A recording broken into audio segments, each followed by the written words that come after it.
So my backstory, very, very quickly, diagnosed in 1990, immediately had chemotherapy in 97, a stem cell transplant. I had FCR twice. 2013, I had an autoimmune hemolytic anemia, which completely flattened me. We thought that was the end. Prognosis was very, very poor. And along came ibrutinib. And I say that ibrutinib was life-saving. And if you look to the right-hand side of the slide, I will say Move More, that exercise activity program by Macmillan was life-giving. I was fairly active prior to the autoimmune hemolytic anemia. I couldn't do a thing. I had lots of blood transfusions. And then once I got into and settled on ibrutinib, I did Move More. And the link to the CNS with regard to Move More is that one day I was in clinic and I had stabilized on ibrutinib, and I said, is there anything I can do? And he said, well, you always were pretty active. Why don't you try and get back into some of that activity? And he introduced me to Move More, and that gave me permission to exercise again. And it also gave me the confidence, having had the huge setback of the autoimmune hemolytic anemia, to actually get back into exercise. I stopped ibrutinib because it ceased to be effective in the early months of the pandemic, and I transitioned onto venetoclax, and I'm on that. So in behind all that stuff up there, let's talk about cycling. I can bore for Britain on cycling, so brace yourselves.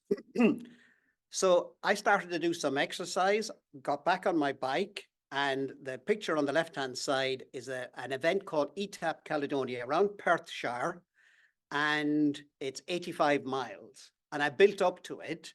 I'm slow. I do not break any records, but I get there in the end. And it was a huge milestone for me on that bike to do ETAP Caledonia. We went on holiday the following year, 2019, and that's me in France in Macmillan cycling top. And I challenged myself to a rugby is my other love, by the way. So I challenged myself, because we were going on holiday to France and Italy, that I would do an event or a noted route, and it allowed me to raise some funds. So Ireland, I did a cycle there for a hospital that was good to my family back in Ireland. Italy, what I made up a route called the Giro de Tuscany. No wine was consumed en route. France, I climbed 2 significant hills. I never thought I would climb an Alpine Tour de France route, but I did. And wow, it was just amazing. Scotland, I did the Tour of the Borders that year, and I did a Box Hill Sportif down in England. And in Wales, I did the Ronda Far and Fach, which, 64 kilometers, but 1,200 meters of climbing. So that was a challenge I set myself, and I enjoyed doing it. This is a picture from the climb on the Galibier. These climbs, these roads, especially the Alpine passes, you'll get photographers who'll set up, because you'll get the supercars, the motorbikes, and the cyclists. And they also have a banner showing their Instagram or their website or whatever, so people can take it. I was going so slow, he handed me his business card. Say no more. So you get a medal after you do these things. So I've managed now to collect some. The one on the right is one I'm very proud of, because it's Ride London. I had intended doing Ride London in 2019, but I had an unplanned high-speed dismount from my bike. I crashed, and I wasn't able to do it. But I did it in the first time it was after the pandemic, and I did it in CLL support, the back, CLL support. That's the finish over Tower Bridge. And the other picture on the right was this year, I went up Ventoux. Ventoux is called the Bald Mountain, very apt. And it is where Tommy Simpson died, if you're into cycling. And it's 21 kilometers long, average 8 or 9%. I started at 7:20 in the morning. And had I not started at that time, I would never have got to the top because of the heat. It was late June. And it was the longest I've ever cycled in one gear, the lowest gear possible. I heard this at one stage, and a guy who looked older than me overtook me running. I'm not into bigging up myself, as you've probably guessed. So, bicycles. Somebody asked me, how many bikes do you have? Now, this is a poor photograph on the left, but I think there are 6 there. So the bike up on the stand is the oldest bike I have, which is about 30 years old. And it was the bike that we had the kids' seat on the back. And the next bike underneath it is a bike I bought when I came back from Brazil one time because I had a few quid. And then I had the autoimmune hemolytic anemia, and it sat in the garage. And I actually put a sheet of 8x4 in front of it because I just couldn't bear to see it and not be able to use it. So the other 2 bikes left and right of the recumbent are carbon road bikes. One is a gravel bike, one is a road bike. And I have my Brompton, which I use in Edinburgh. And then I decided to get this thing. Why? Why did I get a recumbent? Comfort is the simple answer, and it's heavy. So in terms of a good fitting road bike, if you think about it in terms of flying, it's premier economy.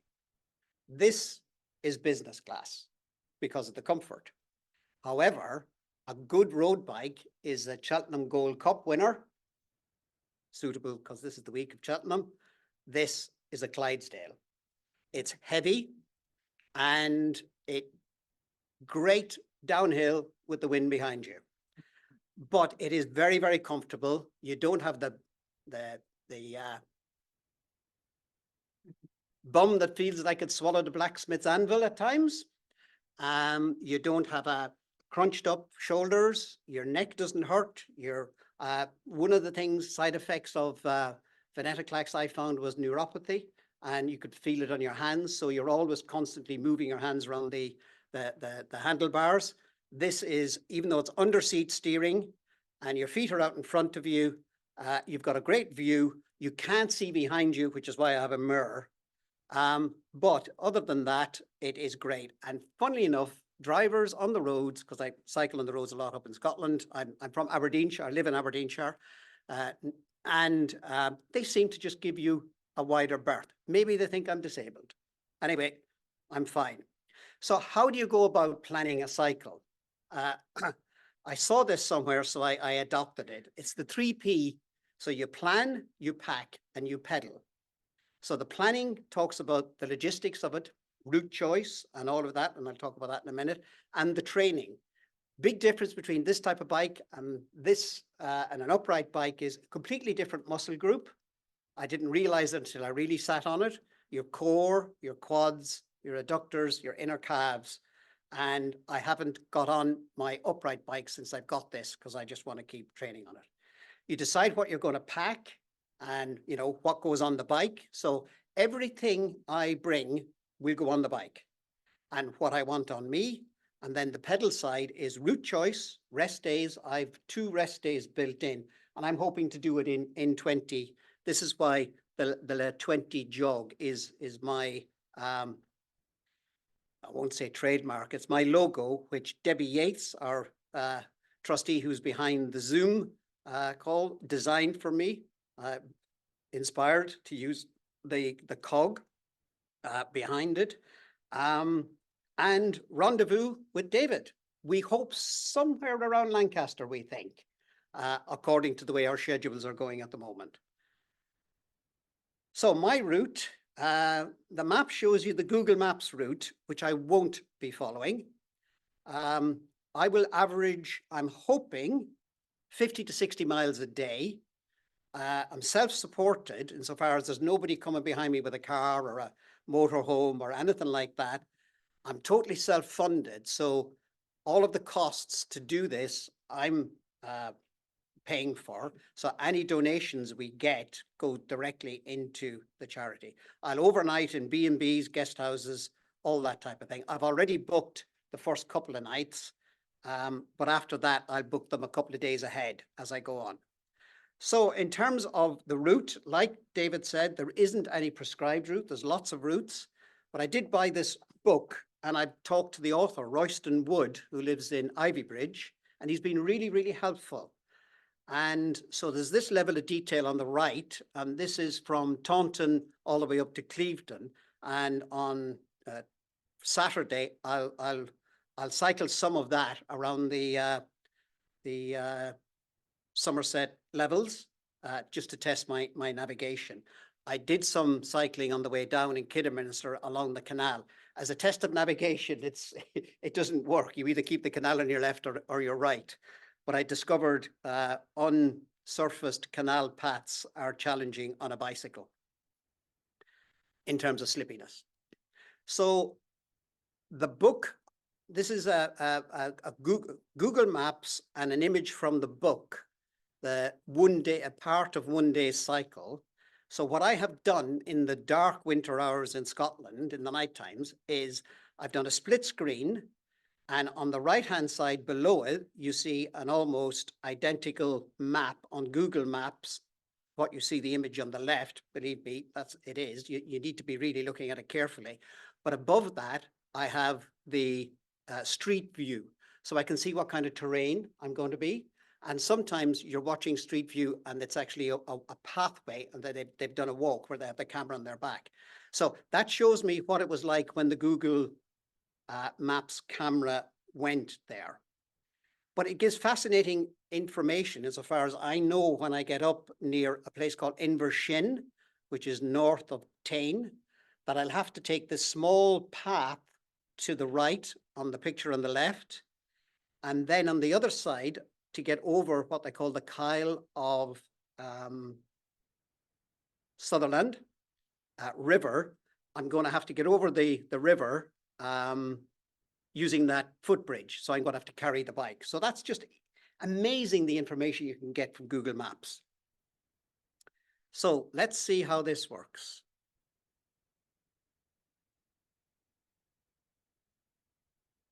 So that's what it looks like. And you're entitled to ask me, how was that filmed? I'm using a 360 camera, which is out in front of me like that. And it basically shows you how it works. Very comfortable, but this thing has the turning circle of a Land Rover by comparison.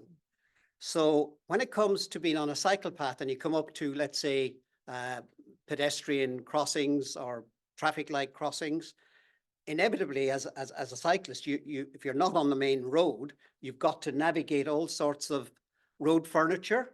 So I needed to hone my cycling skills, my bike handling skills. So this is a very short video. There's a flat in Edinburgh, and there's a works car park which was empty at the weekend. So I set up these cones and tried to weave through the cones whilst staying upright. You're not seeing the footage where I didn't stay upright, but we live on success. So when I managed to do it one way and then come back the other way, I was quite happy with my day's work. A neighbor was passing and looked and pretended to be impressed, and later told my wife, well, it keeps him happy, doesn't it? And she's right.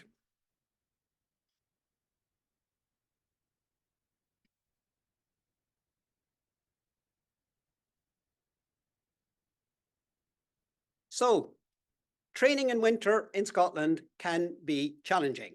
This is a hill climb that we've often done during the summer. As you can see, it's pretty significant one, the picture on the right. And that is the snow that can accumulate. So going out is not very encouraging. So I have an indoor trainer, and that's me on the indoor trainer, and it automatically adjusts. You can program in, that's my iPad, and I've got a Zwift subscription, and you can do routes. And as you go up a hill, the resistance increases. As you go downhill, the resistance decreases. And it's boring as hell, but at least it gets the legs spinning and doing some training. And I'm showing off my CLL support t-shirt. So pack and pedal. Everything that I'm going to bring with me will be in the two panniers that are on the back there. And so if it hasn't got a function, it's not coming. As regards what I'm going to be wearing, it'll be totally functional. I shall not be the epitome of sartorial elegance going out for dinner any evening. You know, I will smell okay because I'll be having showers and in the accommodation. But it's critical that everything I bring has a function. If it doesn't have a function, it's not coming. As regards hydration, I use Camelback. So I have a tube coming and I'm not messing about with bottles. Why am I doing this? I found when I was diagnosed, I lost control. I had to change careers at the time. I was a North Sea diver and that was incompatible with me maintaining my medical. And I felt I'd lost control. This type of thing gives me an element of control. I like to challenge myself. This is clearly going to be a challenge. I don't know whether I'll succeed. I'll probably get there in the end. Whether I do it in 20 cycling days, who knows? I haven't tried it before, so I don't know. I think it's the right time to do it in terms of I'm not going to get any younger and I have the time to do it. And as I say, I think I have the capability to do it. And I also have the opportunity to raise some funds. So CLL Support will be one of the charities that will benefit. And the Friends of Anchor, which is the local charity in Aberdeen. Anchor stands for the Aberdeen North Centre for Haematology, Oncology and Radiotherapy. And I have greatly benefited from the stuff, let's say, that Friends of Anchor does. So I've set up two Just Giving pages, one for CLL Support, one for Friends of Anchor. I will be doing blogs, video logs. I will discover Instagram and I will be putting some video stuff from this 360 camera up on a regular basis. I'd like to acknowledge Debbie, who I mentioned, who did the logo, and her husband, Dave, who gave me great advice when it came to considering about the gearing on the bike. Cherry, who's been great at doing the support for our background and the communications. Our fellow trustees for the encouragement. When I mentioned that I was going to do this, they were really encouraging. I've lost some cycling buddies because I can't keep up with them on their upright bikes, and they've been quite sympathetic to me. Royston Wood, the author of this book, has been very supportive, as has my family, who've given me the opportunity to do this, and my wife, Vera, who is very considerate in letting me go off for effectively the month of May. I fly down to, and I tried to take the train, and it just was impossible to book with a bike. So I'm flying from Edinburgh to Newquay on the 6th of May, Monday, the 6th of May, and I start my cycle on the 7th of May. I plan to try and touch Lizard Point as well as Land's End, Lizard Point being the most southerly point. And then I'll go to the most northerly point is Dunnet Head, which is close to John O'Groats. John O'Groats isn't the most northerly point in the. So that's what we're planning to do. And thank you and wish us both luck.